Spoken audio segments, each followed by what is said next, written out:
We now welcome JT Kitna to the YouTube channel. If you're watching this on YouTube, give us a like and subscribe. We appreciate it. JT, thanks so much for coming on. Yeah, no, thank you for having me. Thank you for having me. We're excited to talk with you. I'm excited to talk to you specifically as a Detroit Lions fan. Your dad played for the Lions, Jon Kitna. But let's start, I guess, with your recruitment. You're a 2025 quarterback. You're looking at JMU. I know UAB is also up there. You've had a bunch of Power Five interest. So take us through, I guess, when JMU came on your radar and sort of where the Dukes stand in your recruitment. They came out at the end of the spring. They were getting a new staff and getting situated there, so I could only imagine how crazy that is. But they came at the end of the spring. They sent one of their assistant coaches out to like video me throwing, and they liked what they saw, so then they offered, and the next step was just to get me on campus. So did an official visit there in June, and I going into that I didn't know anything about JMU. I was just like going in with an open mind because I didn't want to like research anything, and I was just like I'll just let this visit do the talking. So did the official visit and got to learn all about it, and learn what it's like there, and build the relationships with the coaches even stronger. And so it was them and UAB were the only two places I took visits to. So they're in the top two for my recruiting. So yeah, no, it's good though. It's good though. So yeah. Yeah, that makes a ton of sense. When you were taking that visit, what exactly was the official visit like for a prospective QB? Yeah, no, so we get there, and we drive in, and everyone is at the hotel, at the same hotel, like all the players that were on the visit and the families and everything. And so you show up in the van, and you hop out, and everyone is there, all coaches, support staff, everyone is there in the lobby, like welcoming you. And then you know um I had a roommate with one of the other recruits, so that was good. Just talking with him, you get to bounce ideas off of each other, and just get to meet another, connect with some more people. And then they take you through everything: academics, facilities, like what their football program is like, how they train the guys, how they develop you, life beyond football and all that. Like, so it was really good.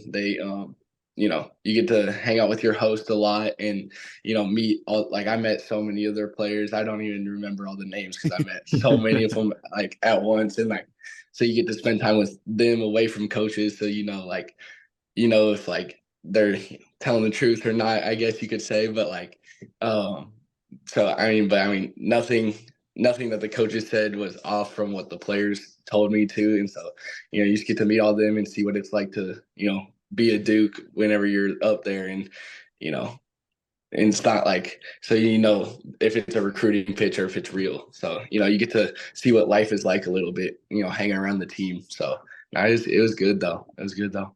Yeah, I can imagine that's a helpful part of the process to meet some of the guys and get get not the Yeah. sales pitch, but maybe more of the real feel for what it's like. I was interested Mhm. too because I think you were originally committed to Houston under Dana Holgerson's staff. Yeah. What was it about UAB and JMU that you mentioned? Those are the two visits. How did they sort of, once you decommitted and Houston had a coaching change, what is it about those two schools that has really garnered most of your interest?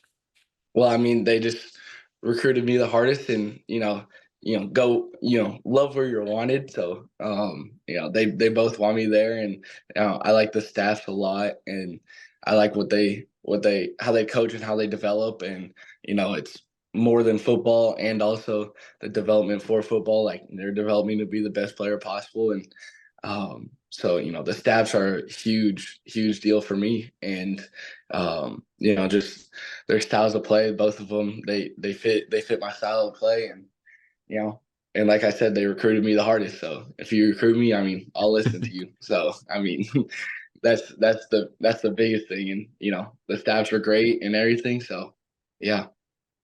The staffs between the two schools with UAB and JMU a little different because you got Trent Dilfer, head coach of UAB, former NFL quarterback, a ton of quarterback experience.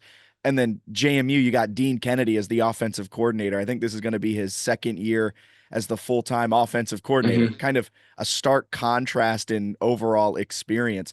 What's it like going from being recruited by UAB with Trent Dilfer, this NFL connection, going to Bob Chesney and Dean Kennedy and this coaching staff that doesn't have that type of experience, especially at the FBS level?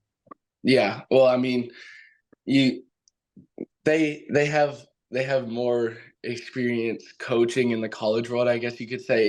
It's two totally different programs, and that's like what I'm weighing, the pros and cons. It's, you know, Trent's been where I want to be and everything, but then on the other side, JMU has won in the past. And then Dean and Coach Chesney, they won at Holy Cross, and so they have a platform to keep on winning, and UAB is trying to turn that around, and but there's experience at UAB for like playing and all that, but the coaching and running a program, there's also experience at JMU. So it's just two pros and cons, kind of like two different places, I guess you could say. So it just makes my decision a little bit harder, because it's not like, oh, they're a little bit better, because they're good at two different things. So Mhm. Yeah. it just makes it a little bit harder on me, but it is what it is. That is a tough decision for sure. And I think your brother's at UAB, is that right? So you've got some Yeah. connections there too. Yeah. Hmm. So Hmm. you a lot to weigh, certainly. And I was curious in general. You mentioned your playing style kind of fitting in both teams and in both schemes, and certainly with JMU. I turned on some of your highlights and I assumed, right, Jon Kitna's son, there's gonna be a lot of nice passing highlights there. There were. You also have a pretty good running game too. So I guess what can you tell us about your style as a quarterback? Um, you know, I'd say I'm pro style that can also run. Like if I need to, if the play breaks down, I can like extend it a little bit, But I mean, I'm a pro style quarterback. I know where to go with the football. I'm gonna make every throw.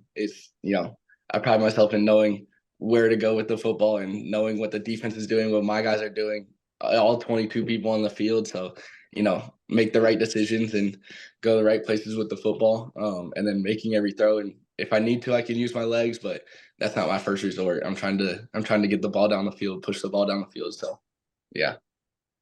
That's awesome. I always am curious when talking with recruits and high school guys going through the process. Do you pay attention to the stars that 247 and everything's putting out? Are you looking at that? Are you checking that like every month, seeing how it changes?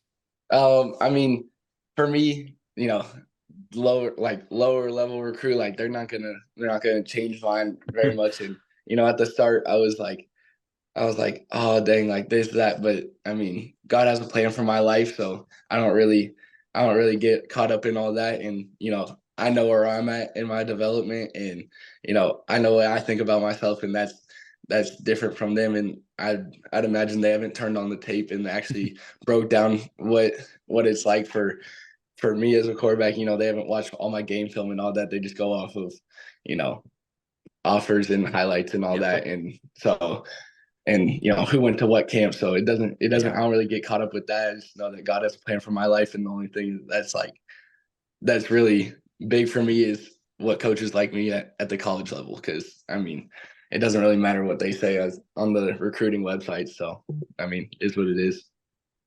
Makes a ton of sense. You mentioned your ability to dissect defenses. Obviously, I imagine your conversations with your dad have been helpful for some of that. I'm curious what it's like to be coached by him. And I was cracking up earlier. I was looking at his Wikipedia page, and it's obviously the NFL playing experience, a lot of head coaching stops in high school, and then mixed in there, he was the quarterbacks coach for the Cowboys, which I thought was just a very hilarious thing that obviously most high school Yeah. coaches cannot say. But what is it like to learn from him? No, I mean, he teaches me literally everything I know about the game is from him. All my QB training, like I've done a little bit of QB training with like some other people for like a couple of days, just like a little like tune ups here and there, like with some people that we know. But all my QB training is him and my brother, which my brother was taught under him too. Like I had two brothers and both of them played under him. So, and one of them was my OC now, and like one of them was my QB coach last year. So it's just like all my QB training is from his tree, I guess you could say. And he taught me everything I know. Taught me from middle school, like probably seventh, eighth grade on. Started talking about defenses and where to go with the football and everything. And, it's helped a lot. And I've been hearing all the, words in the system since my oldest brother was in high school. So that was like first grade for me. So like I've known about our system for a while. So, I'm able to run it pretty well. But yeah, no, I mean, playing under him is great. And, you can just go with him and go to him and know that you're getting the right answer for things just because he's played at the highest level. So, it helps a lot. It benefits a lot. Yeah. So. And kind of building upon being coached by your dad, having that experience with Jon Kitna, he kind of took an unorthodox route to the NFL. Central Washington, not known as a powerhouse, it's not your Alabamas, it's not your Ohio States, you could say. How does that impact kind of as you're going through this process? You were with Houston, they had the coaching change, decommitted, and now it's UAB, JMU, two not necessarily Alabamas and Ohio States, of course, but he took this unorthodox route to the NFL. Does that have any impact on you as you're going through this process?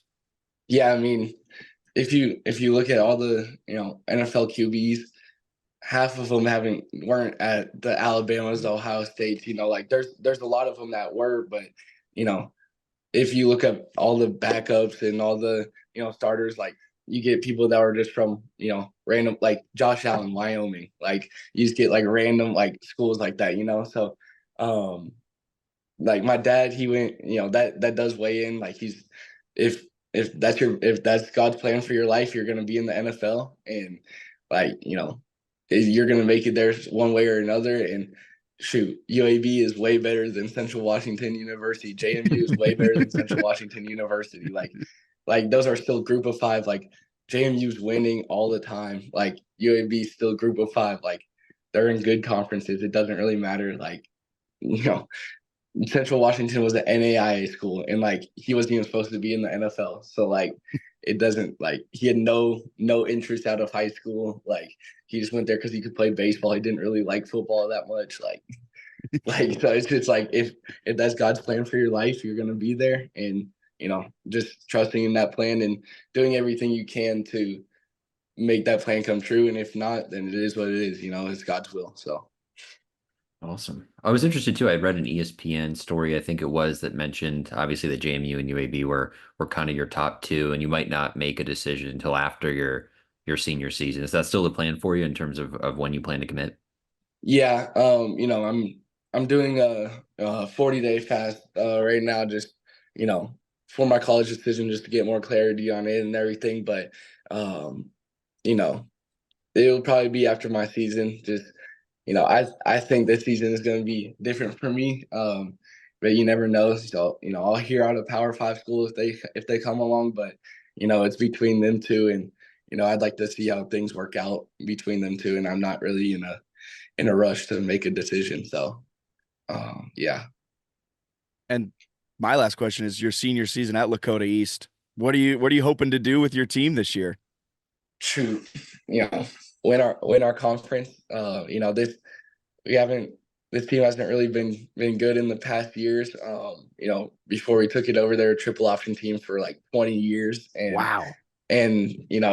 we had some connections here, so we take the job, and it was the right move. We have some family up here and everything, so it was the right move. And last year was our first year in the program, and it was just like, and we get there in late February, don't really get rolling until April, and so that's a short off season, and linemen have never gone backwards in the pass game, and like receivers have never seen the ball in the air and all that. So it's just a big change. But we've been developing these guys in November after our season last year, and shoot, our off season has been great. So we've really developed as a team, and so go win the conference. It's very very doable. In this conference, there's a lot of good teams, but no one has the offense like us. So I mean, yeah. That's awesome. My last one, you mentioned the process and thinking it through. Do you say a 40-day fast? What does that entail? Is that like ignoring recruiting things? What is Yeah, that? no, I mean Yeah. it's just like a thing to, so like a 40-day fast, you give up like one thing. So like right now I'm Yeah. doing like no sweets, whatever. So like giving up one thing, and if I was to like when I was to, have the sweets or like dessert or whatever, like, just spend that time in prayer and, just hear a little bit more, um, hear a little bit more from God and, where he wants me to go. So, just getting a little bit more clarity on that. So, yeah. Awesome. No, it seems like a super interesting way to approach the recruiting Hmm. process. You're obviously, I think, maybe taking a more thorough approach to deciding than the average recruit. So it's Yeah. interesting Yeah, to sir. hear sort of what you go through to think Yes, about sir. that. I want to make the right decision. You know, I was a little bit weary about decommitting from Houston, but I just think people would understand that there's a coaching change. But Yeah. I like whenever I commit somewhere, I want to be there, and I don't want to decommit and have all like the recruiting, like politics and all that. Like I just want to be committed and go there and go try and win as a team. So I want to be locked in. So yeah, well, thank you so much for the time and good luck with your senior season. Yeah, no, thank y'all. Thank y'all for having me on.